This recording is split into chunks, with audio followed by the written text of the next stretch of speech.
Hello everyone, my name is Daily Manhwas and welcome to another video. In this video I will be recapping this manhwa called Reborn as a Squid. I hope you enjoy the video. This story begins with our protagonist, a young boy named Hue King.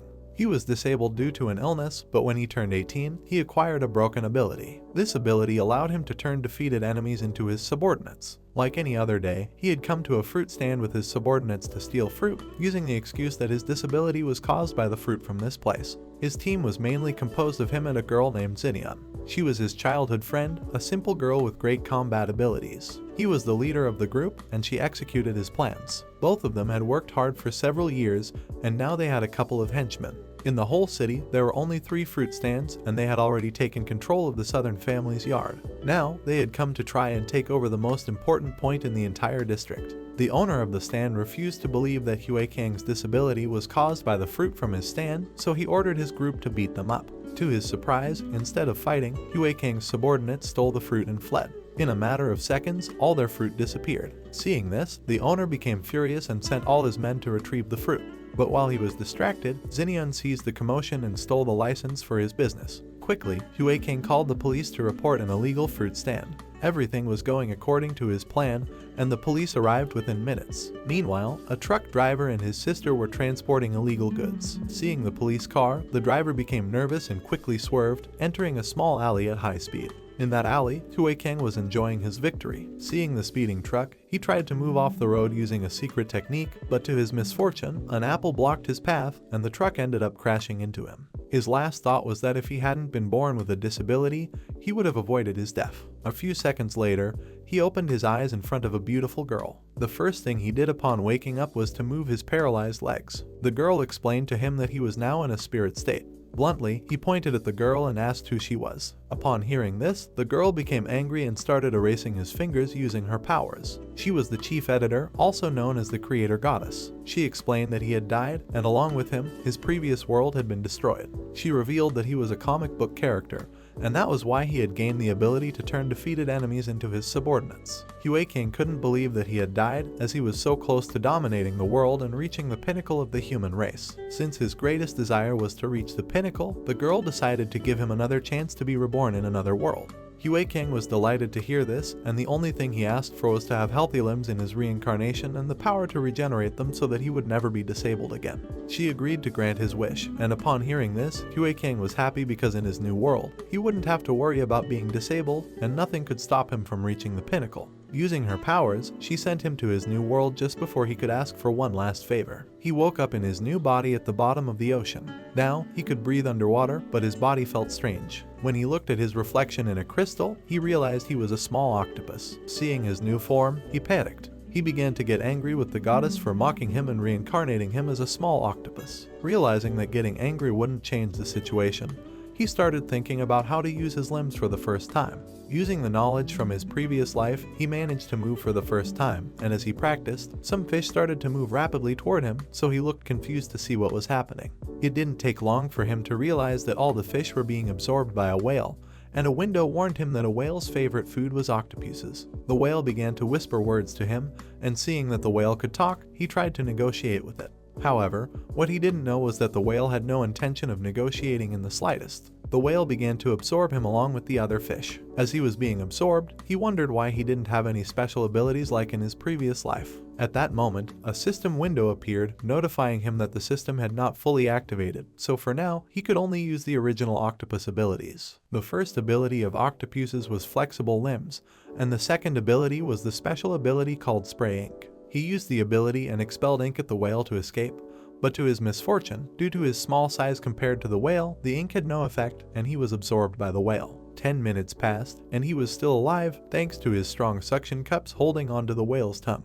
His energy was slowly depleting, but he was determined to live and reach the pinnacle. After several minutes, his energy ran out and he finally detached from the tongue and fell into the whale's throat.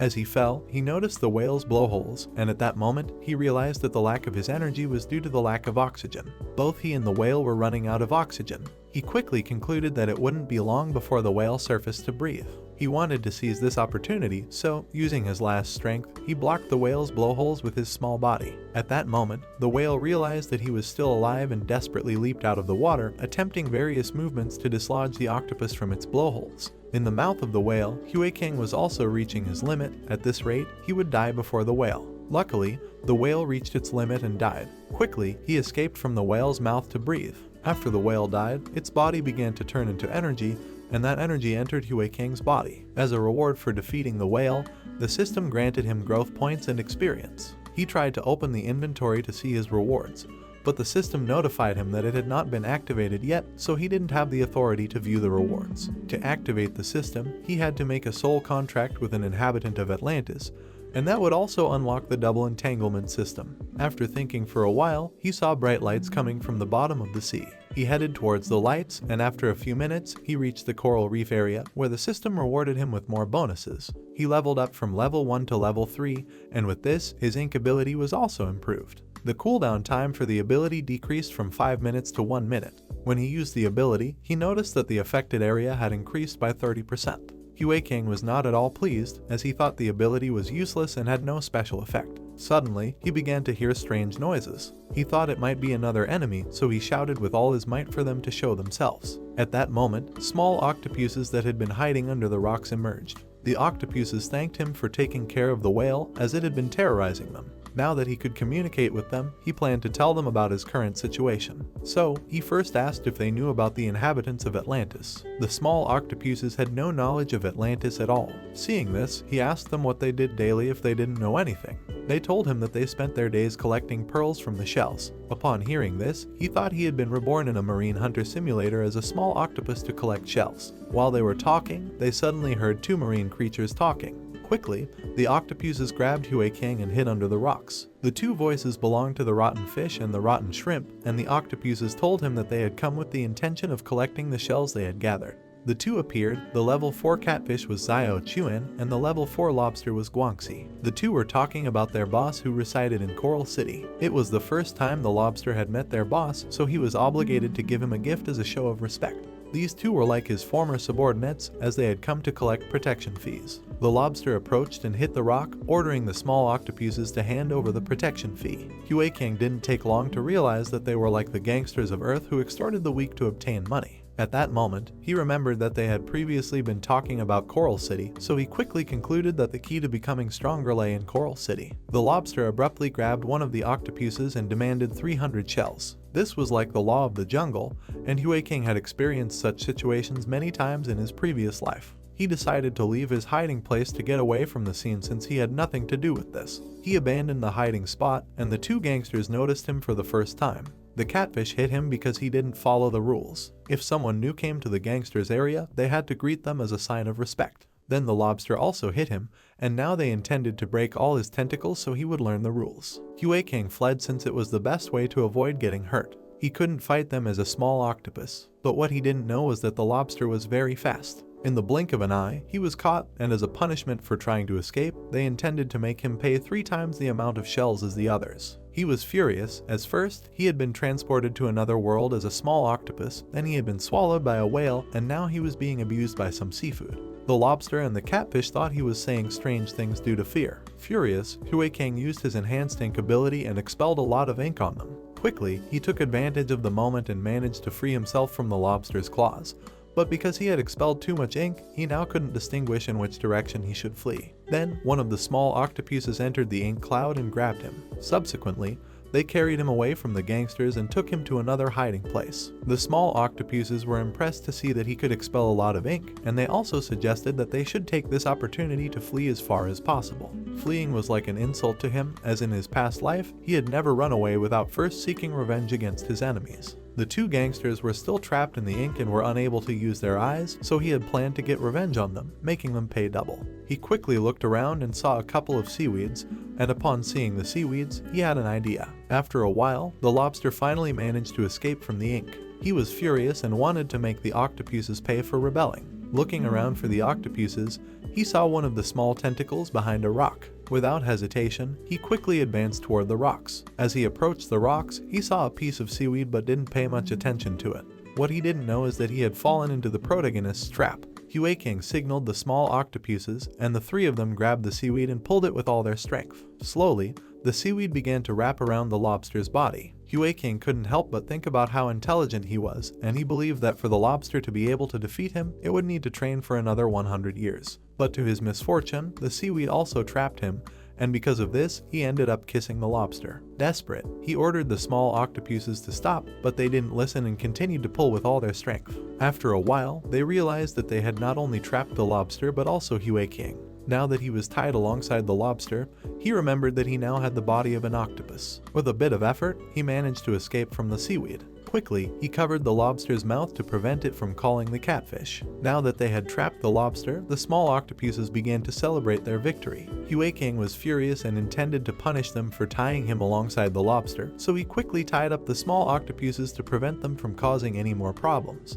For capturing a level 3 lobster and 3 level 1 octopuses, as a reward, the system strengthened all his limbs. Now he could cling to things 20 times heavier than him. He thought his victory was assured, but behind him, a shadow began to grow larger. Both the octopuses and the lobster were terrified and tried to warn him that he was in danger. This shadow belonged to the catfish, and taking advantage of Hue Kang's distraction, it used its ability Devour, which allowed it to swallow its prey silently using water currents. Hue King started to have a bad feeling, so he unconsciously dodged the catfish's attack. This was because octopuses had highly developed nerves, which were very sensitive and could detect even the slightest change in water currents. The catfish quickly realized that he was different from the other octopuses, so he used his best ability, and gradually his body began to become more muscular. Then he used his other skill called Explosive Charge and advanced quickly toward Hue King. Fighting in close combat wasn't his strong suit.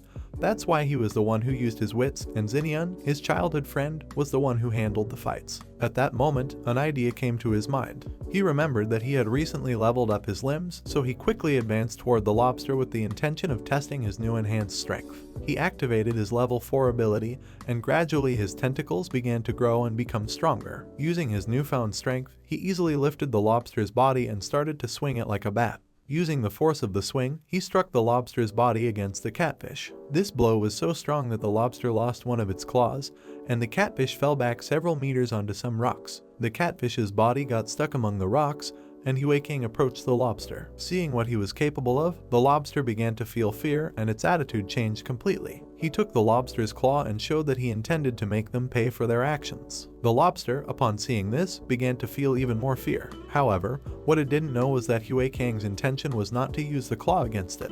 He approached the catfish and with an evil expression, he aimed at its rear end. The lobster started to cry upon seeing its claw touching such a dirty place. Without mercy, Hue King delivered a series of quick blows to the catfish's sensitive area. Seeing how ruthless he was, both the octopuses and the lobster were terrified. Desperate, the catfish used its special ability called Secret Slime, and its entire body began to exude a disgusting substance. He seized this opportunity, using all his strength to free himself from the rocks, and without a second thought, he escaped from the area. Now that his companion had fled, Hue King intended to make the lobster pay for its actions. Additionally, for defeating a larger and stronger enemy, the system rewarded him with a new skill called Camouflage Change. Despite gaining a valuable skill, he was still upset. So, he revealed to the lobster that it was now going to be the next to receive its punishment. Seeing that it had no other option, the lobster began to beg for forgiveness. It had been following the wrong leader for half of its life, so it asked if it could become one of his subordinates. Hue King was shocked because his intention had never been to make it fear him.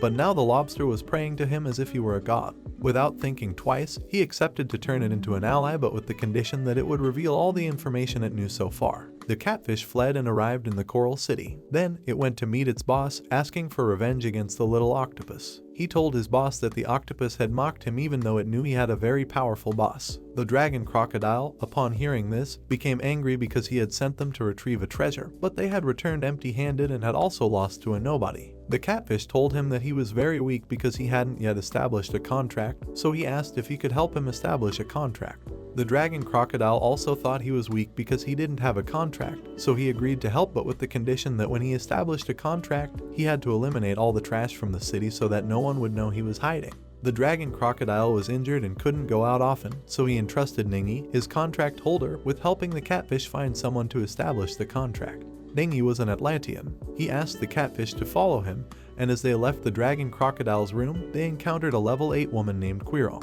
He greeted her while wondering how she had ended up with them. The moment the woman saw him, she slapped him hard. Ningi, confused, asked her why she had slapped him. She responded that she didn't like his unpleasant smile. Since he had entered the Kui family, he had not achieved any useful accomplishments, while the children of other families were helping their families by catching some sea creatures for them. She felt ashamed, seeing the other families going out with their marine animals while she spent her days walking around. Ningi clarified that all the creatures he had provided had been killed due to his experiments. She was a sadistic individual obsessed with experiments, and upon hearing this, the catfish didn't want to establish a contract with someone like her. However, upon seeing the catfish, Quirong thought that Ningi had brought her a new creature. Without a second thought, she quickly pounced on him. She was impressed by his size and was determined to establish a contract with him. Ningi was relieved to know that he no longer had to find a person for the catfish. Quirong had an assistant named Xinian, who had lost her memory. She ordered her assistant to take her bag home while she went for a ride on her new marine creature. In the suburbs of Coral City, Hue King was heading towards Coral City along with the lobster and the small octopuses. Along the way, he got rid of the small octopuses to prevent them from causing him further problems in the future. He was riding on the lobster, which had regained its claw thanks to the slow regeneration of arthropod limbs. The lobster had told him everything it knew, so now he had a clearer idea of this new world. The Atlanteans resembled humans but had the ability to breathe underwater. Over time, they had developed their own civilization beneath the sea, far from the wild areas that were home to a wide variety of strange creatures. Marine beings could establish a contract with the Atlanteans. After signing the contract, both the Atlantean and the marine creature could gain the double entanglement ability. Hue King had to establish a contract with an Atlantean to activate the system, allowing him to acquire powerful abilities and other advantages in this new world. He came to the conclusion that he wasn't the only one with the system, which made him even more curious about what the double entanglement technique was. After walking for a while, they arrived at a peripheral area, which was a favorite spot for Atlanteans to take a stroll. It was at this moment that Hue King realized that the lobster had no knowledge of the system's existence. Previously, he had used his questions with the lobster, so now the lobster was only returning short answers and bits of information. He had used his poison with the lobster as he still didn't fully trust it. He had promised the lobster that if it was obedient, he would provide the antidote periodically. Now his mission was to explore the Coral City to better understand this world and become stronger. As they headed towards the city, they saw the catfish with Quirong along the way. The lobster immediately realized that the catfish had already signed a contract with Quirong. He explained to Hue King that she was a well-known figure in Coral City for being a sadist. She enjoyed capturing marine creatures and then torturing them to death. If they both fell into her hands, they would be in serious trouble. Seeing a human, he couldn't help but wonder why he hadn't been reborn as an Atlantean instead of a small octopus. The lobster panicked and told him that the best option now was to flee, as if the catfish were to discover their betrayal, both of them would be tortured. Hue King reassured him because he had a plan in mind, as octopuses were flexible invertebrates and could distort their bodies to the fullest. Using his new skill of changing camouflage, he changed the color of his skin to mimic Quirong's appearance. After changing his appearance, he felt proud and like a real genius, and as he passed by Quirong, she greeted them, thinking that he was her older sister. Hue King had to try to appear natural because he couldn't let the catfish discover his true identity. While the protagonist and Quirong were talking, the catfish asked the lobster if it had established a contract with Quirong's older sister. The lobster was lucky because what the catfish didn't know was that Quirong's older sister had already established a contract with another sea creature, and an Atlantean could only establish one contract with a sea creature at a time. If he found out about this, both of them would be in danger. Nervously, the lobster told him that he didn't need to worry about him after having left him previously in order to escape. The more Hue King talked with Quirong, the deeper the conversation became, and it couldn't be natural. So, to end the conversation, Hue King told Quirong that he had to leave because he needed to visit his sister. But to his bad luck, she was also going to visit her sister, so she proposed that they go together in their sea creatures. As they were talking, the catfish began to detect a strong scent that was quite familiar coming from Quirong's sister-in-law. It didn't take him long to realize that she wasn't Quirong's sister-in-law but the octopus from before. Fish could distinguish scents through their tentacles and their sense of smell. Quickly, he informed Quirong that she wasn't her sister-in-law but a marine creature. Upon hearing this, Hue King transformed back into his octopus form, and the lobster quickly distanced itself. The lobster was angry with the catfish for revealing its identity, despite having abandoned it in the past. The catfish felt no sympathy as he only cared about himself. The elderly Quirong was delighted to have found a level 3 creature. She didn't expect to have these kinds of gains on the same day she had managed to sign a contract with a sea beast. Now, she was ready to capture them both. She was obsessed with mistreating marine creatures, and if both fell into her hands, they would be in serious trouble. So, Hue King gathered his courage and planned to fight against her using his old trick. The lobster was very familiar with this old trick, and he picked up the lobster again to use as a bat. Seeing that they were going to fight, Quirong and the catfish used the double entanglement ability. A dazzling light appeared, and at that moment, Hue King finally understood what the double entanglement ability was. The bodies of Quirong and the catfish merged, and a level 10 One-Punch Man appeared. Now the catfish had become much stronger, making it impossible for him to lose. The catfish asked Hue King if he was amazed by his new appearance, but he replied that he didn't know that after using the double entanglement ability, marine creatures turned into corpses. Due to the mockery, the catfish attacked him with his fist, which was so powerful that it even created steam in the underwater environment. Quickly, Hue King used the lobster as a shield to block the attack.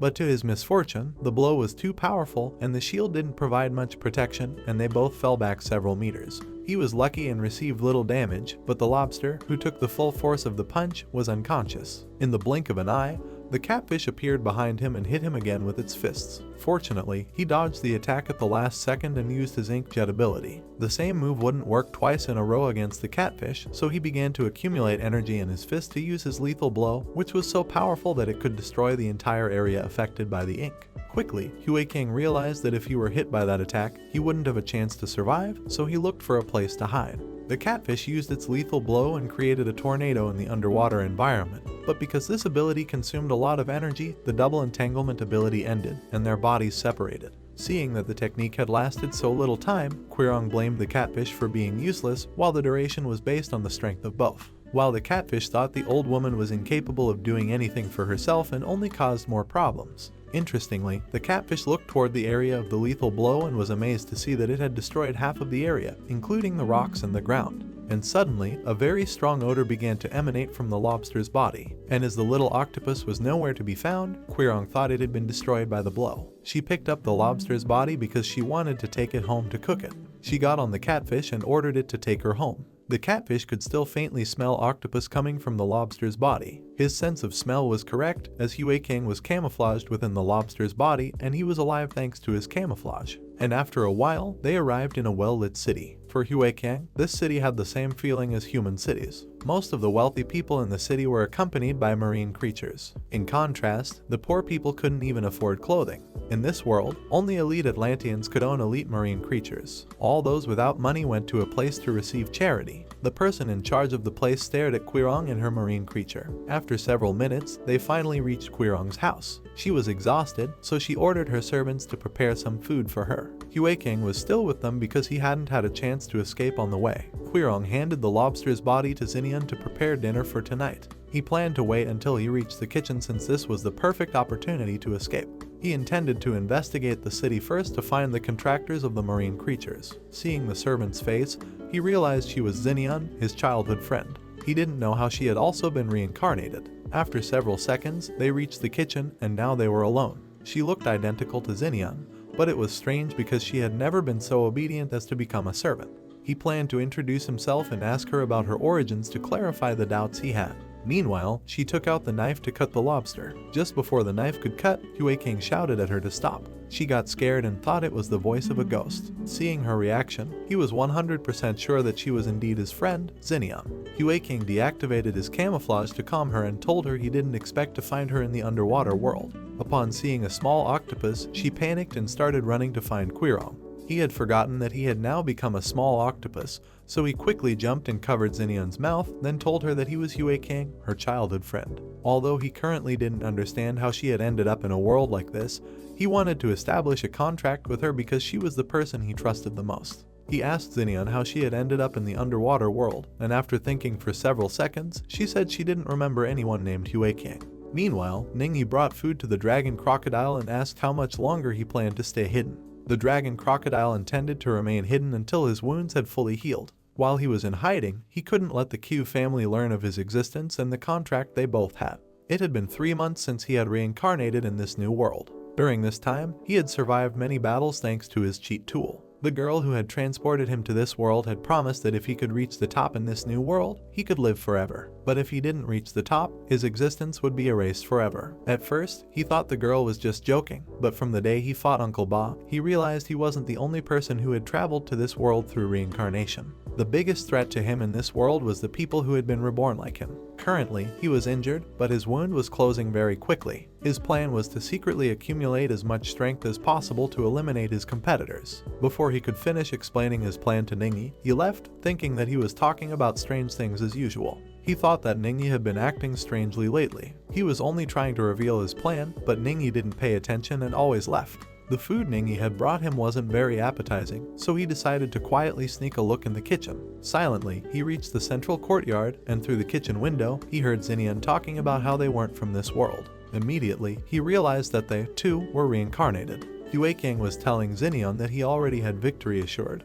But suddenly, an out-of-control truck appeared and ended his life. Then he was reincarnated in this world as a little octopus. She didn't believe him and thought he was an experienced scammer since he was very good at inventing extravagant stories. Currently, Huekang couldn't do much to change Xinian's mind. At that moment, a system window appeared to inform him that the contract had hidden clauses. The first one was that after signing the contract, users would receive supernatural abilities, and the memories of the reincarnated would be unlocked, along with 250 more clauses. Knowing this, Huekang was willing to sign the contract so that she could regain her memories from her previous life. So, he took a contract from the system window and asked Xinian to sign with her fingerprint to recover her memories. She refused because she still thought he was a scammer, and the police had recently educated them about these types of scams. The system notified him that to sign the contract, both users had to agree, and since Xinyu didn't want to sign, they couldn't establish a contract at the moment.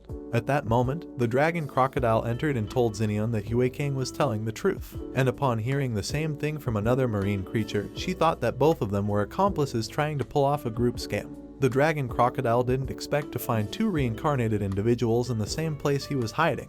He revealed to them that he, too, was a person who had reincarnated into this world. He also told them that in this world, there were marine beings, and Atlanteans could establish contracts through the double entanglement, and only people who had reincarnated as marine beings could obtain the system. Xinian could also see the system since she was a reincarnated person. Interestingly, Huekang asked her why Xinian didn't have memories of her past life. The dragon crocodile didn't know the exact reason why some reincarnated individuals didn't have memories of their past lives. No one knew how many more reincarnated individuals existed in this world.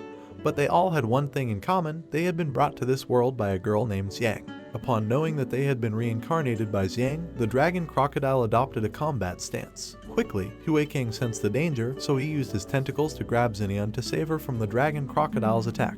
The dragon crocodile revealed that he intended to eliminate all the reincarnated individuals in this world to reach the top. Huekang remembered that Xiang had told him the same thing. In this new world, he had to survive and reach the top. If he failed and died, his existence would be erased. The dragon crocodile's intentions were to eliminate everyone to reach the top on his own. Seeing this, Huekang tried to buy time by saying that there was no need to eliminate others to reach the top. Now both of them were in trouble because the dragon crocodile was on a completely different level than all the previous enemies he had faced. He wasn't going to wait for Huekang to level up and cause problems in the future. He thought the octopus was like a rookie who had just completed his first mission and now faced a final boss. He noticed that the dragon crocodile had a wound on his chest, so he aimed for his chest to have a chance to win. Quickly, he used his ability and expelled ink onto the dragon crocodile, but to his bad luck, he wasn't like the previous opponents. In the blink of an eye, he cut through the ink curtain with his sharp claws. He took this opportunity and quickly swam using his tentacles to deliver a strong blow. But to his surprise, the dragon crocodile grabbed his body with his fist and threw him to the ground with all his strength. Huekang's body started bouncing off the ground, but just before it hit the ground, Xinian ran quickly and caught him. She asked him why he was willing to sacrifice his life for a mere servant. He revealed to her that in his previous life, he had promised to be by her side to protect her for her entire life. At that moment, the chain blocking his memories broke, and she began to recover her old memories. Upon knowing that the little octopus was really her childhood friend Huekang, the conditions for signing the contract were met, and she signed the contract. The signature was successful, and with this, the ability of double entanglement was activated, causing their bodies to begin merging. Both of them were teleported to the inner space of the system. In this space, Huekang had returned to his human form, but Xinian still had the same form as in her new world. In her head, she had a chain, and this chain was a seal that blocked her memories. Huekang touched the chain, and the seal began to fade and transported him into her memories. He didn't know if he had really returned to his old world. In these memories, she was desperately looking for him. He tried to get her attention, but she simply ignored him and passed through his body. At that moment, he finally understood that he was in her memories. In these memories, she heard the sounds of an accident, so she quickly went to see what was happening. When she turned the corner, the same truck that had ended Hue Kang's life appeared at high speed, and the driver of that truck was none other than Xiang herself. She was willing to end Xinyan's life so she could be reborn in this new world. After this, he returned to the system space and touched Xinyan's fingers, and a window notified him that the contract had been signed successfully. Gradually, she began to recover her memories. To dispel her doubts, Hue Kang took her hands and asked if she had really regained her memory. As soon as she saw his face, she slapped him hard because she thought he was pretending his emotions as always. Thanks to the contract, she regained her personality of a corrupt beauty with extreme violence. She had regained all her memories. A few minutes ago, all the memories entered her head, and now she knew that Hue Kang had become a small octopus. He understood that the system had unlocked all her memories, but he was surprised to see that she had understood the situation so quickly because the Xinyan he knew wasn't intelligent. She told him not to underestimate her, as in her previous life, when she was bored, she had been reading and studying. A system window appeared to inform them that both of them were going to receive rewards. As a reward, he first received experience and leveled up to level 15, and then his strength and speed increased. Now he could receive the blocked rewards for defeating a higher level killer whale. Finally, he unlocked the double entanglement ability called Sea God Knot of Class C. This was the same ability that the catfish and Quirong had used. They both agreed and used the technique to fuse their bodies into the sea god. Outside, a bright light appeared, and the dragon crocodile quickly realized that he was in danger. The double entanglement technique was activated successfully, and their bodies were fused into the level 1 sea god. Now, Hue Kang was in control of this new consciousness, and his body could change according to the octopus's characteristics. He had a gem on his forehead, and Xinyan was within this gem, eager to start the battle. Now that both were in the same consciousness, Xinyan's character was starting to affect him. The dragon crocodile took advantage of his distraction to attack him by surprise, but at this moment, Hue Kang sensed the danger and turned around to block the attack. The dragon crocodile had no intention of giving him time to learn how to use his new abilities. He mocked him, saying that attacking the newly entangled was not a fair competition. Currently, the dragon crocodile was at level 60, while Hue Kang was only level 15. He couldn't be too confident, as even with the double entanglement ability, he could still be defeated. The difference in levels was finally starting to show, and he instantly realized that the dragon crocodile had much more strength. Facing him was like facing the final boss of an extremely high level. Hue Kang remembered that the dragon crocodile had a wound on his chest, so he asked with a smile if his wound had healed. Immediately, the dragon crocodile knew he was in danger because his hands were trapped and the octopus had many more arms than him. With a quick move, he grabbed the dragon crocodile's arm and used all his arms to strike his chest with multiple attacks. It didn't take long before the dragon crocodile was defeated. His two hands had no chance against all of Hue Kang's arms. A window appeared to deliver rewards for defeating an enemy at a higher level. At that moment, Quirong came to the kitchen and ordered the catfish to go and get her lobster dinner as it was taking too long. The catfish opened the kitchen door with the intention of getting the food, and inside, Hue Kang was anxious for him to enter since he could finally get his revenge. But to his misfortune, the duration of the double entanglement ability came to an end, and they were separated. Xinyan was confused, as in the system space, she had been boxing, and at that moment, the catfish opened the door and found them face to face. Hue Kang told Xinyan to get ready to fight the catfish, as he was furious to see the little octopus alive again. This time he didn't want to let it escape, so he threw a punch, but just before his punch could land, Xinyan grabbed his hand. Hue Kang took advantage of this moment and used his ability to spray ink on the catfish. Then Xinyan kicked him in the groin, causing him to fall to the ground in pain. After they fled the house, as soon as they reached the garden, they encountered Quirong, who grabbed Xinyan's arm upon knowing that a commoner had struck her marine beast. Upon hearing this, Xinyan punched Quirong in the face. Hue Kang tried to stop her because they needed to escape as soon as possible. Due to the punch, Quirong fell to the ground, and Xinyan began to beat her again, as she remembered that Quirong used to mistreat her when she was her servant. With a bruised face, Quirong called all her maids to come and help her. Upon hearing this, Hue Kang tried to stop her since they couldn't fight in enemy territory. However, she ignored him as she wanted to keep hitting Quirong until the maids arrived. After a few minutes, the maids arrived, and Xinyan took this opportunity to escape. She quickly jumped onto a wall. The maids tried to help Quirong, but she refused their help and ordered them to catch Xinyan. While Xinyan was on the wall, she taunted Quirong, calling her an unpleasant old lady. After this, she jumped off the wall, further infuriating Quirong. Meanwhile, in the kitchen, the catfish was writhing in pain. At that moment, he began to hear someone asking for help. When he looked to see where the voice was coming from, he realized it was the dragon crocodile. He asked for help to get back to his room as he wanted to see Ningyi as soon as possible to have his wounds bandaged. He had been lucky to encounter the catfish instead of the maids, as he couldn't reveal his hiding place, or the giant crab from the Ba Trading Association would find him and he'd be in big trouble. The catfish led him to his room and Ningyi arrived quickly. He had sent the maids to search for the little octopus and Xinian. For the next day, he planned to post reward posters throughout the city. The dragon crocodile told him that tomorrow would be too late. It was already 10 p.m. and they had 2 hours left until the next day. In those 2 hours, if they left by car, they could reach the capital. By train, they could get to the country's capital, and by plane, they could make it to Tokyo. Ningyi and the catfish were confused by what they were hearing. The dragon crocodile explained that he wouldn't have a chance of survival if the little octopus joined forces with the giant crab from the Ba Trading Association. Ningyi had to leave to prepare for the ancient tower test, which would begin in a few days. The dragon crocodile was pleased to hear this and regained his energy, knowing that the little octopus would also participate in the test. He still had men available to deal with him, preventing him from joining the giant crab. Afterward, the dragon crocodile ordered the catfish to find the old turtle, as he had an urgent task for him. Meanwhile, Xinian and Huekang were escaping from the maids through the Coral City marketplace. Xinian couldn't understand why the maids paid so much attention to an old lady who mistreated them and paid them so little. After several minutes, they turned into an alley. The maids were relieved, thinking it was a dead-end alley. However, they only found an elderly man selling lamb skewers when they turned the corner. Confused, they asked the man if he had seen a girl around. The old man told them she had climbed and jumped over the wall, which left them amazed at Xinian's ability to easily scale tall walls. Unbeknownst to them, the elderly man was just Huekang using his camouflage ability. When the maids left, Xinian asked him how his performance looked.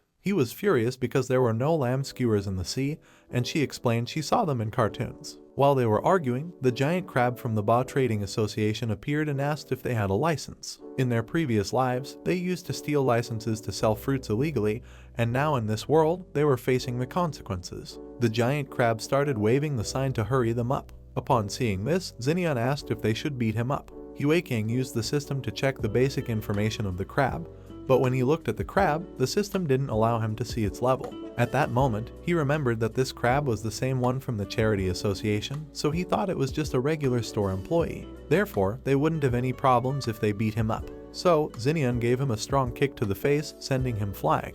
Now, she could continue to beat him while Huekang kept an eye on the area to ensure nobody intervened. The giant crab was confused, as he didn't know why he was being attacked. After receiving several blows, the crab grabbed a chair and got angry. Huekang was confused because he thought it was a levelless NPC. Then a system window appeared, stating that he couldn't view the basic information of characters with 50 levels higher than him. At that moment, he realized the giant crab had at least 50 levels more than him. The crab raised another sign, declaring that the negotiation was over and he now considered them dangerous criminals. Seeing that they couldn't defeat him, they began to flee, and the crab started following them in anger. While they were running, Xinian tripped and fell to the ground, and the crab took the opportunity to move its claw closer to catch her. Desperately, she tried to ask for help from Huekang, but he didn't hear her and continued to run. Seeing that she had no way out, she grabbed one of Huekang's tentacles. He told her to let go of his tentacle because in this situation, she should sacrifice herself so that he could escape. She had no intention of letting go, as she wanted to die by his side so they could be reborn together. They both began to argue, and after several minutes, bubbles appeared and enveloped their bodies. They tried to escape, but no matter how hard they tried, they were unable to. This was a remotely controlled ability by the giant crab. Using the bubbles, the crab began to transport them, and after several minutes, they arrived at mansion number 8 of the Ba Commercial Association. Upon entering the mansion, they were attended to by guards who led them to Ba's office. Seeing the decoration, they both knew they had entered a very luxurious mansion, much more opulent than Quirong's house. They had gotten themselves into a big problem once again. The crab arrived at a room where Ba's secretary opened the door for them. Upon entering the room, the crab deactivated the bubble ability, causing Xinian to fall on top of Huekang. But he suffered no harm due to his very soft body. Looking around, they saw Uncle Ba from the south, the contractor. He had signed a contract with the giant crab, he was the president of the Ba Commercial Association, and he had control over 80% of the economic transactions in the entire Coral City. The giant crab told Uncle Ba everything that had happened. He introduced himself as Ba, the president of the Baba Commercial Association. Huekang and Xinian also introduced themselves. They thought of him as the bad guy from movies who buried people in cement barrels and threw them into the sea. Ba knew everything that had occurred and believed that they had shown a lot of courage by attacking his sea beast. If they had asked him for help with the license, he would have been happy to assist. However, not only had they set up an unlicensed shop in his territory, but they had also dared to attack one of his men. Their actions showed no respect for Uncle Ba, and he didn't know how to punish them for what they had done. Afraid, Hue King told him that it was impossible as his name was more famous than Roaring Thunder, and he had endless admiration for him, like the waters of an endless, mighty river. Xinyan told him that she had been a devoted fan of his since birth and considered herself his #1 fan. At that moment, Uncle Ba realized that the phrases they were using were from movies, so he asked if they were from another world. Hue King began to blame Xinyan for referencing movies, as they were now in trouble. All the reincarnated individuals had to reach the pinnacle to survive, and the easiest way was by eliminating other reincarnated individuals. Immediately, Uncle Ba knew they had faced the dragon crocodile kid. Seeing that they had escaped, he believed they had some ability. Hue King, upon realizing this, remembered that the dragon crocodile's chest wound was from his fight with Uncle Ba. At that moment, Uncle Ba's secretary entered and informed them that the Q family wanted to post a new bounty mission. Desperately, Xinyan told him that they had been caught and were in serious trouble. The reward for the maid and the octopus was 6,000 seashell pearls. Uncle Ba compared them to the bounty poster to see if they were the same fugitives. Hue King realized that Uncle Ba's influence and wealth were greater than that of the Q family. Previously, he couldn't access the crab's level, so his level was higher than the dragon crocodile kid's. He had referred to the dragon crocodile kid with a very derogatory tone, so he knew they didn't get along well. Uncle Ba didn't need money, so as long as they could fulfill his desires, he had no reason to hand them over to the Q family. With his wealth, he would likely dismiss this small reward as long as they could please him, creating an opportunity for him not to turn them in. Uncle Ba began comparing them to the poster, first looking at Xinyan, and she said she wasn't the one on the poster. Then, he looked at Hue King, and he told him that he could be or not be the one, but that depended entirely on Uncle Ba. He put his hands on his chin, and at that moment, Hue King felt relief, thinking they still had a chance. So, he got down on his knees and told him that he wanted to work for him since he was always working on big projects. Immediately, Xinyan understood the situation, so she also got on her knees and told him that she wanted to be his subordinate. The giant crab and Uncle Ba started to consider if they could be useful in some way. Uncle Ba told them that he would not publish the Q family's reward if they could eliminate the whole family. They didn't know if they could eliminate the entire Q family. Upon seeing that they didn't want to accept the task, he told his secretary to post the reward. Xinu panicked and started blaming Hue King for everything. He approached Uncle Ba and told him they could talk to reach an agreement. He wasn't like the dragon crocodile, he was a businessman who always respected the customer's needs. At that moment, Hue King had an idea. He asked if he could wait a few days before posting the reward since he also wanted to become their customer. Traders were easy to deal with because they didn't care about political position, they only cared about profit. But to become Uncle Ba's customer, they needed to have some prestige in Coral City. Currently, they had no reputation, so Uncle Ba planned to give them a chance to gain some reputation. He ordered the giant crab to give them a map and information about the first stage and then take them to see Coral City to see if they wanted to accept this new task. For now, he planned to postpone the Q family's reward because within 7 days, the first stage of the Ancient Tower Challenge would begin. If Hue King could overcome the challenge, the Baba Corporation would consider him a premium customer, and they wouldn't issue his wanted order. He gave them several days to make a decision, and their success or failure depended entirely on their actions. Upon hearing this, both of them were relieved. Uncle Ba had left them with no other choice but to accept the mission. If Hue King couldn't pass the test, he couldn't obtain the Baba Corporation's protection, and his reward would become public. Unlike the dragon crocodile, Uncle Ba was very cunning and unpredictable because he had asked them to make a decision, and he didn't care if they escaped or not because he could post the reward. At that moment, Xinyan began to mock the giant crab because Uncle Ba was better at making the right decisions. The giant crab got angry, and both of them prostrated themselves at his feet, begging for forgiveness. Using his bubble ability, he handed them the map of Coral City and its surroundings. The ancient tower was located in the center of Coral City, so Hue King asked for information about the ancient tower's trial. At first, he created tension in the atmosphere, but after he happily accepted. According to the July tide calendar, this calendar was based on the rules of the movements of the sun and the moon, and today was July 6th. He needed to prepare for the test of the first layer of the ancient tower. Finally, alongside the giant crab, they arrived at the ancient tower. Xinyu wanted to take a photo, but he refused since they hadn't come to play. The ancient tower was not just a tourist attraction. The Atlantic Ocean was divided into several sea layers. The layer they were currently in was the first layer called the Sunny Layer. In this layer resided the civilization of the Atlanteans in the Coral City as the core. Character levels outside the city ranged from 1 to 20. The only way to travel between different sea layers was the ancient tower. Within each sea layer was a trial arena, and in each ancient tower trial, the only current winner of the layer could qualify to enter the next sea layer. The deeper sea layers contain more riches, treasures, and resources for sea beasts and Atlanteans to level up. Great fighters like the dragon crocodile and the giant crab had already explored the lower layers. But luckily, beginners in the first layer only had levels between 1 and 20, which meant that if he accepted the test, he would only have to face opponents with levels lower than 20. But if he didn't accept, Uncle Ba would post his reward order, which would be very bad for him, as high-level Atlanteans and sea creatures wouldn't need to venture into the depths of the sea to have the chance to earn a reward. They would only need to catch a small octopus. Right now, his best option was to accept the test as soon as possible, but he needed to level up to be a match for his opponents. So he asked the giant crab about the most chaotic place outside the city. After thinking for several seconds, the giant crab told him that the most dangerous place was the suburbs of the coral reef. This was where he had been reborn. He got excited and told him to inform Uncle Ba because he wanted to accept the ancient tower test, but first, he wanted to train in the chaos of the coral reef suburbs to level up.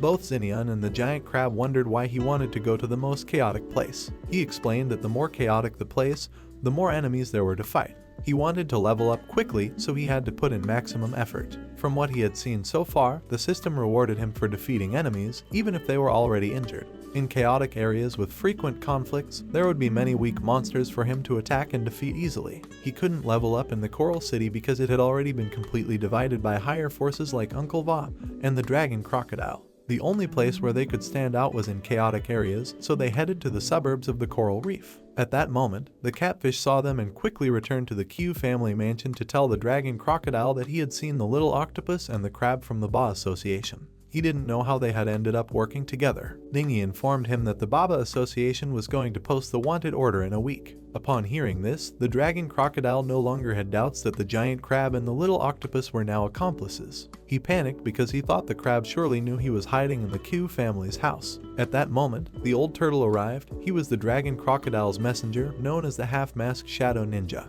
He only called the old turtle in cases of extreme urgency. This time, he asked him to investigate the relationship between the octopus and the giant crab. After the investigation, the little octopus could be eliminated, and the elimination of the giant crab had to be done discreetly. The old turtle jumped onto the roof of the house to start tracking them using his divine shell technique. The ability indicated that they were currently in the outer area of the coral reef. Meanwhile, Hue Kang and the others were heading towards the most chaotic area in the entire coral city, and Xinian had changed her clothes. Earlier in the day, Xinian wanted to change her clothes because she didn't like what she was wearing. He knew that if they were going to buy clothes, she would take at least 5 hours to try them on. Since they currently didn't have money to buy clothes, he tried to ask the crab for help because time for the mission was running out. The crab took out a sign and told Xinian that new members of the Baba Association were allowed to buy a set for free. Seeing this, Hue King got angry with the crab, and that's how they wasted half a day. Now they had only 6.5 days left for the test. Upon arriving in the suburbs of the coral reef, they saw many troublesome sea creatures. At that moment, a beggarfish touched Xinian's dress and tried to ask for some alms. Xinian got angry and gave the beggarfish a strong kick. The beggarfish tried to use moral blackmail, but it didn't work and ended up getting a beating. The system rewarded them with 0.01 experience points for defeating the beggarfish. As its level was very low, the system had granted them very few points. At that moment, a level 5 Atlantean girl named Tiang Ren came out of her house. Upon seeing the injured beggarfish, she asked why he had resorted to begging again if she had given him food. The beggarfish told her that they had beaten him up for asking them for money, even though there were many bullies in the area. This was the first time Ren had seen them. She was about to teach them a lesson, but upon seeing the Baba Association logo, she went home with the beggarfish. For Hue Kang, this was very strange because Atlanteans lived in the Coral City, and he didn't know why she was living in the coral reef area. On the way, Ren bumped into a giant shark. This shark was the level 15 great white shark named Montesquieu. He got Ren's attention to ask her to apologize for the collision. At that moment, his shark companions, the level 16 bull shark named Voltaire, the level 14 hammer shark named Cedarinus, and the dog shark named Rousseau, approached the area to see what was happening. They were the 4 gangsters of the Bund. Upon seeing the 4 gangsters, Ren and the beggarfish started feeling immense terror as they knew they had gotten into serious trouble. The great white shark knew that Ren belonged to an Atlantean family, so he pointed at her and asked if his family had a lot of money. Seeing the situation, the beggarfish quickly ran away, leaving Ren behind. Both the sharks and Hue Kang and Xinian were confused to see the beggarfish had abandoned her friend. Hue King thought that this could be the chaotic battle opportunity he had been waiting for, so he approached Xinian and whispered to her not to get involved in the fight against the sharks, as the Atlanteans in this area were quite strong. Upon hearing this, Xinyan's expression changed, and immediately, Hue King noticed that something was not right, so he asked Xinyan if she was thinking of helping Ren. Xinyan thought that the gangsters didn't find her beautiful despite buying new clothes,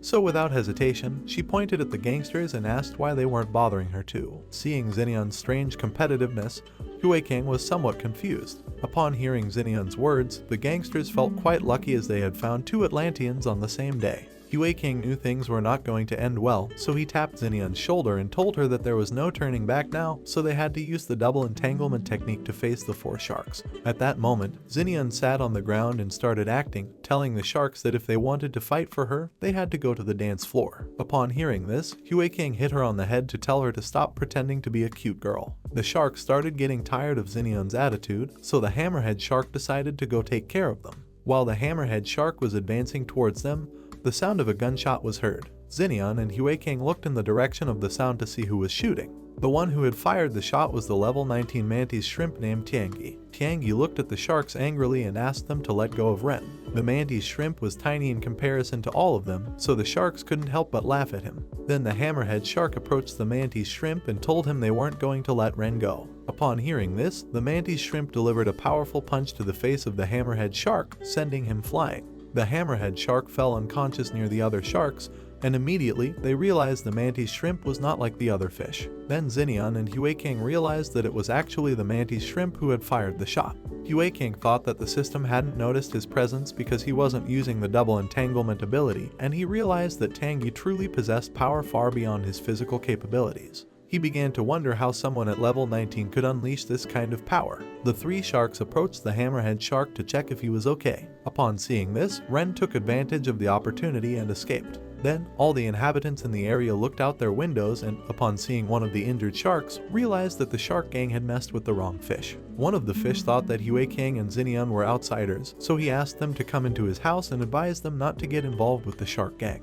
Hue King and Xinyan approached the fish's window and asked if he knew these people. The fish told them that those 4 sharks in the gang were a mob group that had been causing trouble in the area. The Atlantean girl was named Ren, and the mantis shrimp was Tangi. According to rumors, Tangi was a fallen aristocrat from the Coral City. Tangi was a noble from the Coral City, just like the Q family. Ren was the young lady of the Tang sect and usually did not get involved in fights. However, if someone tried to threaten her, Tangi would take action. Ren ran away with Tangi, and he asked her if she was okay. She responded that she was. Upon seeing that one of their companions had been knocked out, the sharks became enraged and without hesitation, pounced on Tangi and Ren. Tangi smiled and thought it was time to use the supreme technique of the Tang sect. He activated the ability and his fist began to spin at high speed. Then, he used the American-style Aido fist and unleashed 5 powerful shots towards the sharks. The shots hit the sharks' chests, and within milliseconds, the sharks fell to the ground in pain. Now that Tangi had eliminated the threat, he and Ren turned around and started leaving the area. Along the way, Tangi told Ren that these sharks were weaklings who couldn't even withstand a simple blow. Upon seeing the incredible strength of the little mantis shrimp, Hue King and Xinyan were impressed. Despite its name being American-style fisted Aido, Hue King realized that they were not shots, but rather air bullets created by high-speed strikes. In terms of striking speed, Tangi was much faster than the one-punch fish, and this was not even taking into account that Tangi wasn't even using the double entanglement ability. All that strength was achieved purely through his own power. Seeing that the sharks were injured and trying to escape, Xinyan called Hue King's attention and told him that this was the perfect opportunity to steal the kill. The sharks thought that the best option now was to go home and rest to heal their wounds. Upon seeing this, Xinyan and Hue King began to follow them to collect the loot since they knew the sharks couldn't escape. On the way, they passed by an alley, and Hue King stopped because he thought he saw bright red eyes watching them. But when he looked towards the alley, the eyes disappeared. Xinyan also stopped and asked Hue King if there was a problem. Hue King responded that there was no problem, but in reality, he thought that someone had been following them since they left the Coral City. At first, he thought it was someone from the Surveillance Chamber of Commerce, but then he realized that Uncle Ba didn't need to monitor them at all. So, he quickly concluded that the follower was one of the subordinates of an enemy family. Seeing that Hue King was lost in his thoughts, Xinyan hit him on the head to snap him out of his trance. Hue King held Xinyan's face and looked into her eyes with a serious expression. He told her not to ask questions and just listen. He explained that they first had to follow the shark gang. Xinyan agreed to follow that order, but she wondered why Hue King suddenly became so serious. Since Hue King didn't know the identity of the follower, he thought it would be best not to reveal his identity first. As they continued to follow the injured sharks, Hue King thought that the follower didn't know that he had already been spotted.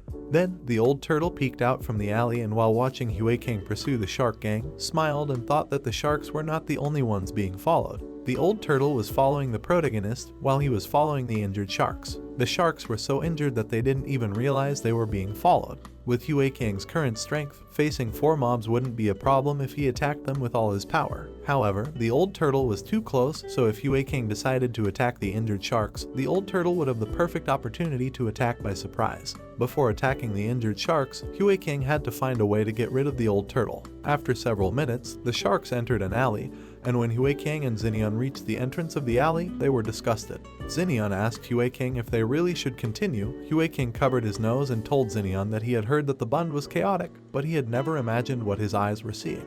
They had no choice but to continue because if they didn't, the sharks would escape. Seeing Hue King and Xinian standing still in front of the alley, the old turtle started to think that they had already discovered they were being followed. Hue King started whispering and told Xinian to tiptoe and try to run as fast as possible. Seeing Hue King and Xinian whispering, the old turtle couldn't help but be curious about what they were whispering about. Xinian and Hue King entered the alley running, and upon seeing this, the old turtle was pleased, but then suddenly he saw a lot of ink in the alley. This ink was from Hue King. While Xinian and Hue King advanced through the alley, Xinian looked back and upon seeing Hue King spraying ink, she asked him why he was doing this. Hue King smiled and told her not to worry. The old turtle used the ninja art called Ninja Run and ran at full speed at the entrance of the alley because he knew that Hue King had noticed his presence. In an instant, the old turtle reached the ink-filled alley, and then thought that the dragon crocodile had assigned him the mission to follow and investigate Hue King, and Ash was an outstanding ninja. He had to complete this mission at any cost. Without thinking twice, the old turtle entered the alley, and with a smile, he thought that no one could escape the pursuit of a ninja just as no one could escape their own shadow. But as he advanced a little in the alley, he stepped on a piece of shit, and immediately his expression changed as he realized that this sensation was familiar. After several seconds, the squid ink disappeared, and then in front of the old turtle appeared a green fish pooping. The fish was quite annoyed because it was not allowed to poop in peace. The old turtle, upon seeing that he had stepped on poop, panicked because he had mysophobia. Every time he went out, he always used the space on the scroll to store numerous cleaning tools and spare clothes. The old turtle shook his leg to get the shit off his shoe and thought that this pair of shoes was ruined. After getting the shit off his shoe, he took out a special spray to disinfect his shoe. The green fish stood up and pulled up its pants, and asked the old turtle why he was making such a fuss if he had only stepped on a little shit.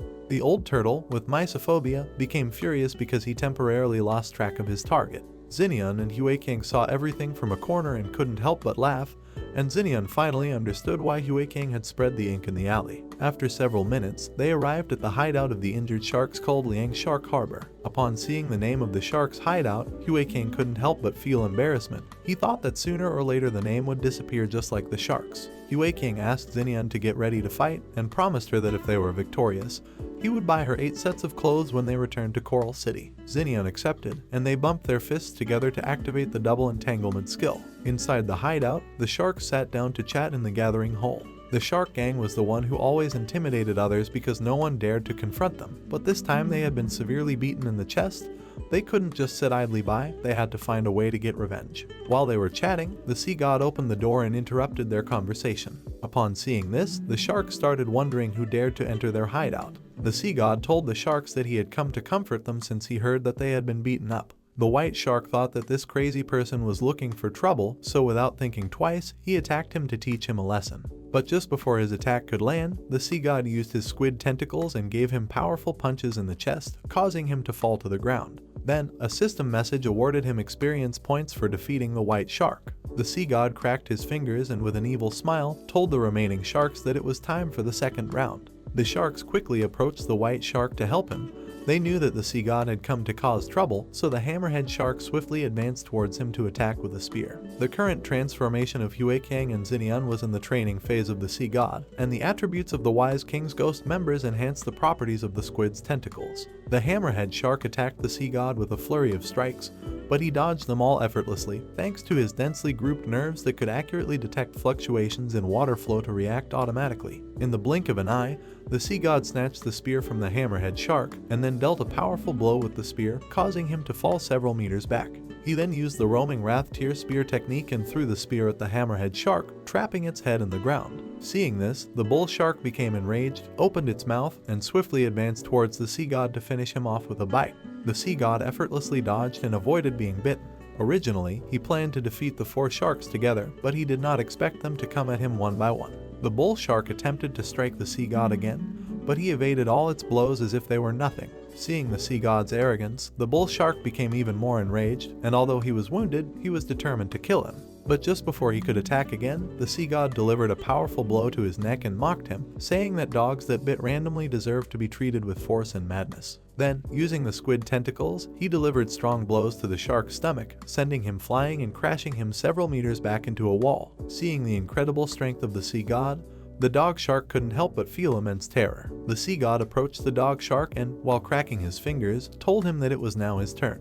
The dog shark started sweating and begged for mercy. Upon hearing this, the sea god asked him if he really thought he would be spared from getting beaten up. The dog shark started crying and begged him to at least hit him a little softer than the others. After defeating the gang of sharks, the system rewarded him by leveling up his speed, strength, and the duration of the double entanglement skill. Although the sharks had been defeated and injured, they still planned to seek revenge on the sea god once their wounds healed. Upon hearing this, the sea god approached the injured sharks and asked them if they really believed they would have that opportunity. He opened the system window and remembered that the last time he defeated the Crocodile King, the system unlocked an exclusive reward called the sea god's golden finger. He pointed his fingers at the bull shark to discover the function of his new skill called the sea god's golden finger. After several seconds, his finger began to shine, and upon seeing this, the dogfish shark immediately realized that it was in danger. The sea god remembered that this was the reward that the system had given him previously when he defeated the dragon crocodile. This ability called the golden finger was the same ability that Hue King had in his past life. A beam of light came out of the sea god's finger and struck the body of the dogfish shark. This ability allowed Hue King to impose mental control over defeated enemies. At that moment, the hammerhead shark regained consciousness and, upon seeing the situation, picked up the spear from the ground and quickly launched himself against the wall to reach his fellow sharks. Upon seeing that the sharks still resisted, the sea god realized that the sharks still had another move up their sleeves, and it didn't take long for him to realize that the spear the hammerhead shark was holding concealed something. The hammerhead shark thought that the sea god wanted to finish them off, so he told his companions that they must now sacrifice everything to fight for their lives. The spear that the hammerhead shark was holding was the ancient relic of the gods. When the hammerhead shark raised the spear into the sky, a bright red light began to emerge, and then the bodies of the 4 sharks began to merge. After several seconds, a giant mechanical shark called Gundam Shark appeared. Upon seeing this, the sea god began to wonder why there was a mechanical fusion at the bottom of the ocean.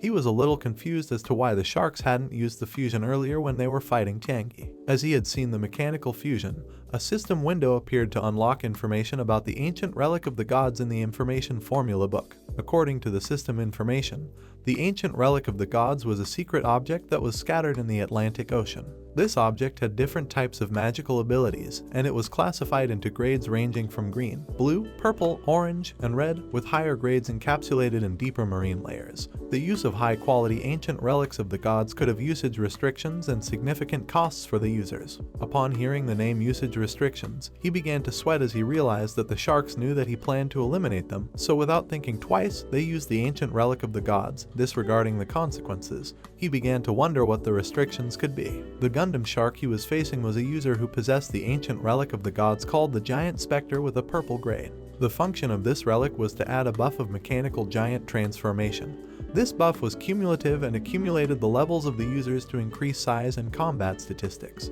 The giant mechanical shark in front of the sea god was the giant monster called Gundam Shark with a combined level of 50 from the 4 sharks. Gundam attacked the sea god using the spear, but he dodged the attack at the last second, and at that moment, he realized that the spear was the key object. Without thinking twice, he used the squid tentacles and grabbed the spear, causing it to stay stuck in the ground. But within seconds, Gundam Shark unearthed it from the ground, causing the sea god to crash into some containers. Due to the impact, a smoke screen was created.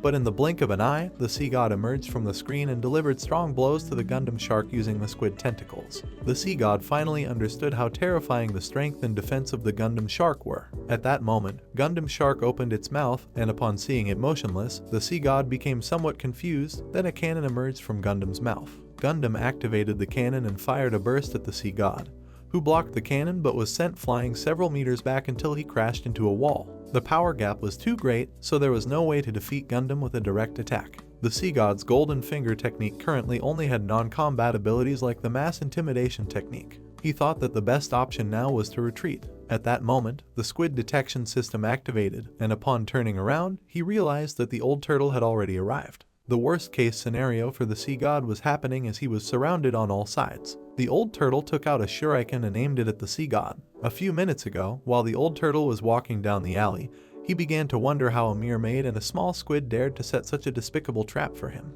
The old turtle pressed himself against the ground and, using the ninja tracking technique, managed to see Xinyan's footprints on the ground. With a smile, he thought that he had finally found them. Following the trail of footprints, he made his way to the window where he could see the Sea God and Gundam fighting. It didn't take the old turtle long to realize that the squid was using the double entanglement technique, and seeing him fighting against Gundam the shark, he thought this could be a good opportunity to attack. A system window informed the old turtle that the fusion of Hue Kang and Xinyan was called the Sea God, which was the reward he had earned for defeating the dragon crocodile. The old turtle used the technique called water release, and the shuriken began to float, creating a stream of water around it.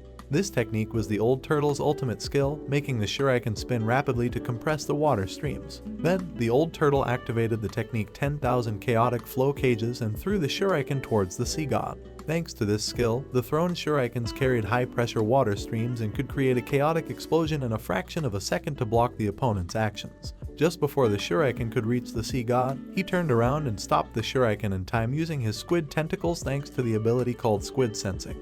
He realized that the old turtle was trying to ambush him. He wanted to go after the turtle first, but he couldn't because Gundam the shark was pointing his cannon at him. The old turtle activated ninjutsu, causing the shuriken to explode and create a water barrier around the Sea God. At first, the Sea God was a bit confused as he didn't know what was happening, but then he realized that countless strong water currents were sealing all his movements. Now he couldn't even take a simple step, as he had completely fallen into the old turtle's trap by trapping the shuriken with his tentacles. At that moment, Gundam the shark took advantage of this opportunity and started charging the cannon. Seeing this, he realized he was in danger. Gundam fired the cannon, and the Sea God couldn't do anything as he was trapped in the water currents. After the cannon burst hit the Sea God, the system started detecting that host 1 was dying, so it asked Hue Kang if he wanted to switch to the second host to operate the system.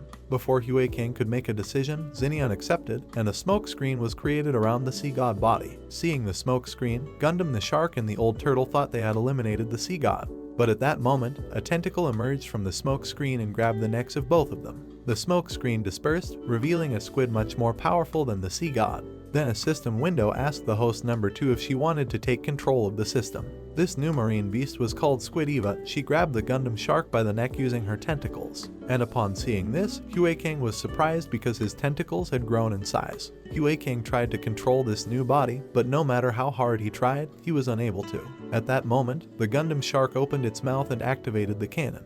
But to its misfortune, Squid even noticed this, and with a simple movement, she slammed his body forcefully against the ground using her tentacles. After a few seconds, a system window appeared to inform Hue Kang that the second host had eliminated the Gundam shark. At that moment, a bright red ball emerged from the body of the Gundam and flew towards the head of Squid Eva. In the head of Squid Eva, there was a capsule, and in this capsule was Xinyan controlling Squid Eva. She picked up the bright ball, and then a system window informed Hue Kang that the marine beast called Squid Eva was being controlled by the second host, Xinyan. Hue Kang was astonished to hear this. Xinyan explained to him that this was the marine beast form. Once the beast form was activated, the contracted animal's body grew larger and transformed into a monstrous form. Upon hearing this, Hue Kang realized that only the contractor could control the form of the marine beast. Xinyan was happy as now she was the one making decisions instead of Hue Kang. Hue Kang told Xinyan not to celebrate too soon as they still had to deal with the old turtle. She reassured Hue Kang, telling him not to worry as she was going to crush him using the new powerful tentacles. Just before she could make a move, the old turtle used the ninja art called substitution jutsu and his body transformed into a log. Then he appeared behind the head of Squid Eva and gave a strong stomp. The system began detecting damage, causing warning signs to appear inside the capsule. At that moment, Hue Kang felt a strong pain in his head because the damage was transmitted to his body. Xinyan had to defeat the old turtle as soon as possible, so she tightly grabbed the control handle of Squid Eva and started spinning the tentacles in all directions to drive the old turtle away. Her plan worked as within seconds, the old turtle moved away from Squid Eva. Several seconds later, a voice emerged from the smoke screen telling them that the larger the opponent, the easier it was to attack. At that moment, the old turtle gained momentum and rushed towards Squid Eva at full speed to attack with his shuriken. In the blink of an eye, the old turtle made a cut on Squid Eva's tentacle, causing Hue King to also receive a cut on one of his tentacles. Seeing that Xinian couldn't locate the old turtle, Hue King told her to use the predictive ability called Squid Sense to pinpoint the exact location of the old turtle. Xinian activated the Squid Sense and the system opened a radar inside the capsule, indicating all the enemies within the radar range. Upon looking at the radar, Hue King saw many red dots and quickly realized that they were surrounded by enemies. At first, Hue King thought that the red dots were several enemies, but upon seeing that the dots were moving at a high speed, he realized that the red dots were the old turtle moving at a super high speed. Xinian began to control the Squid Eva and, using its tentacles, tried to strike the old turtle. At first, the old turtle stopped and then started moving at a high speed again. Using the blades on his armor, he inflicted a deep wound on Eva's tentacle. The old turtle smiled and his eyes started to shine, then he attacked Eva again at a great speed. Xinian noticed the strategy that the old turtle was using. She told Hue King that the old turtle was using a well-known tactic used in video games to defeat the toughest bosses. Hue King was somewhat confused by this, so he asked Xinian what she meant. Then, she explained that the old turtle was planning to gradually reduce Eva's health and then deliver a finishing blow, just as they used to do when fighting monsters in video games. The old turtle passed in front of the capsule at a high speed, and upon seeing this, Xinian panicked and asked Hue King if they should deactivate the Marine Beast mode. Hue King told Xinian that deactivating the Marine Beast mode wouldn't help at all, as the old turtle could still move at a super high speed. Even if they deactivated the ability, they wouldn't be able to dodge its attacks. Then, Hue King asked Xinian in what ways players usually failed when facing the toughest monsters in games. Eva didn't have many health points left, so the old turtle smiled and thought that he should continue slowly reducing her health to win this battle. At that moment, Eva assumed a defensive position and began protecting one of the damaged tentacles. Upon seeing this, the old turtle thought that she was protecting the weakest tentacle, so he believed that he had found the weak point. Without hesitation, the old turtle jumped and advanced towards Eva. Upon seeing this, Xinian and Hue King thought they were in danger. Xinian controlled Eva and extended two tentacles in the direction of the old turtle in an attempt to trap him. The old turtle disappeared into thin air, causing many copies of himself to appear. In the blink of an eye, the old turtle approached Eva and made a deep cut in the weakened tentacle. But at that moment, he realized the big mistake he had made. Now, he couldn't remove his blades from the tentacle's skin as the powerful musculature of the squid had strengthened. Hue King and Xinian were relieved as they had finally been able to trap the old turtle. The old turtle exerted all his strength to remove his blades from the tentacle, but no matter how hard he tried, he was unable to do so. Eva delivered the final blow to the old turtle, and Xinian taunted, telling him that this is how those who seek quick gains in fighting monsters ended up. After defeating the old turtle, the system granted them a golden fork. While Xinian was holding up the golden fork, she told Hue King that in the end, she was the one who had changed the situation. Hue King replied that they wouldn't have won if he hadn't endured all the damage. Xinian reassured Hue King, telling him not to worry about small details because the most important thing was that they had won. Hue King thought it was true, as the culprit of his injuries had received a good punishment.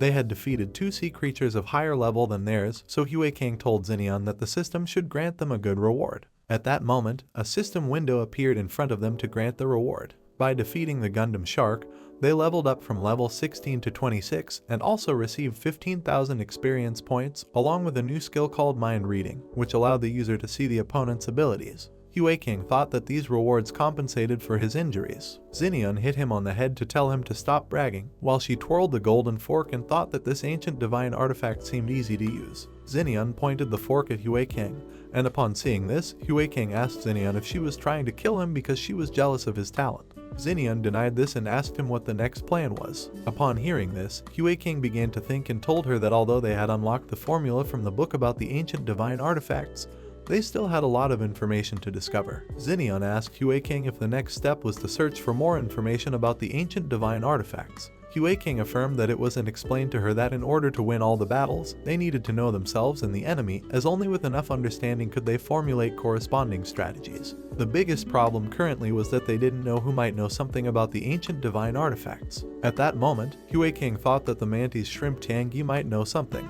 so they left the shark's hideout and went to the bun, starting to follow Ren around the city. Hue King asked Xinian where Tiangi might be. She ignored his question and asked why they were secretly following a girl who posed no threat to them. Seeing that she didn't understand anything, Hue King explained to her that this was a strategy. First, they had to find out the girl's preferences and then approach her, working with her servants to naturally get the information they wanted to know. Yue King was physically injured, so intelligence was the main weapon they had to regain strength. Xinian reassured Yue King, telling him not to worry because with her charm, taking a girl shouldn't be complicated. A malicious figure appeared behind Ren. She noticed this, and when she turned around, she saw Xinian with a disturbing smile asking if she could answer her question. Ren got scared and asked Xinian what she wanted to ask her. While Xinian reached out her hand towards Ren, she told her that she just wanted to find someone very close to her. Ren ran away when she saw Xinian's frightening smile and asked her to stay away from her. Seeing this, Xinian was somewhat confused, so she asked Yue King why Ren was running away from her. Yue King thought to himself that she would never know how frightening her smile was. After several minutes, Xinian managed to catch up to Ren. She distanced herself from them and told them that she didn't know anything.